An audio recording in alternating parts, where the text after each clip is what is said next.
الحمد للہ رب العالمین والصلاة والسلام علی سید الانبیاء والمرسلین۔ قربانی کوئی رسمی تہوار یا گوشت کھانے کا میلہ نہیں، یہ ایک عظیم الشان تاریخ ہے۔ یہ ایک لازوال داستان ہے وفا کی، محبت کی اور تسلیم و رضا کی۔ آج سے ہزاروں سال پہلے اللہ کے خلیل سیدنا ابراہیم علیہ السلام کو خواب میں حکم ہوتا ہے کہ ابراہیم اپنی سب سے پیاری چیز میرے نام پر قربان کر دو۔ ذرا تصور کیجئے، ایک بوڑھا باپ جس نے 86 سال کی عمر میں راتوں کو رو رو کر دامن پھیلا پھیلا کر ایک بیٹا مانگا تھا، وہ بیٹا جو اب جوان ہو چکا تھا، جو باپ کی آنکھوں کا تارا ہے، جس کی مسکراہٹ بوڑھے باپ کی دل کا چین ہے۔ لیکن جب باری اللہ کے حکم کی آئی تو خلیل اللہ نے ایک لمحے کے لیے بھی نہیں سوچا۔ انہوں نے اپنے جگر گوشہ اسماعیل علیہ السلام سے کہا، پیارے، میں نے خواب دیکھا ہے، میں تمہیں ذبح کر رہا ہوں، بتاؤ تمہاری کیا رائے ہے؟ قربان جائیے اس بیٹے پر بھی جس کی تربیت خلیل خدا نے کی تھی۔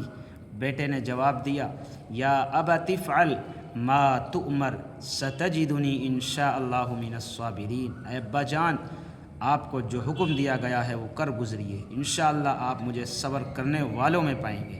اللہ اکبر کبیرہ۔ باپ نے چھری پکڑی، بیٹے کو پیشانی کے بل لٹایا، چھری گردن پر رکھ دی گئی۔ زمین و آسمان تھرا اٹھے، فرشتے حیرت سے دیکھنے لگے کہ عشق الہی کا یہ کون سا مقام ہے۔ لیکن اللہ کو اسماعیل کا خون بہانا مقصود نہیں تھا، اللہ کو تو ابراہیم کا امتحان لینا مقصود تھا۔ چھری چلی مگر گردن پر نہیں۔ اللہ نے جنت سے دمبا بھیج کر اسماعیل کو بچا لیا اور ابراہیم کی قربانی کو قیامت تک کے لیے امر کر دیا۔ قربانی کا اصل روح تقوی اور خلوص ہے۔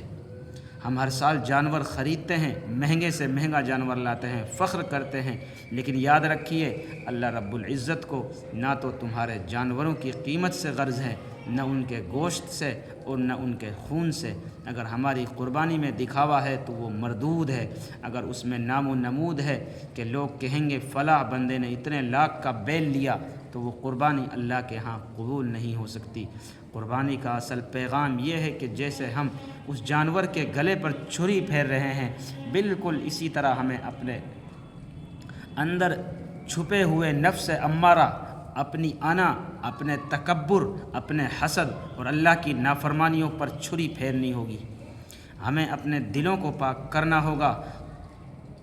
نبی کریم صلی اللہ علیہ وسلم نے ارشاد فرمایا، قربانی کے دنوں میں ابن آدم کا کوئی عمل اللہ کے نزدیک خون بہانے سے زیادہ محبوب نہیں، اور وہ جانور قیامت کے دن اپنے سینگوں، بالوں، کھروں سمیت آئے گا اور خون زمین پر گرنے سے پہلے اللہ کے ہاں قبولیت پالے گا۔ سبحان اللہ، کتنا بڑا مقام ہے اس عبادت کا۔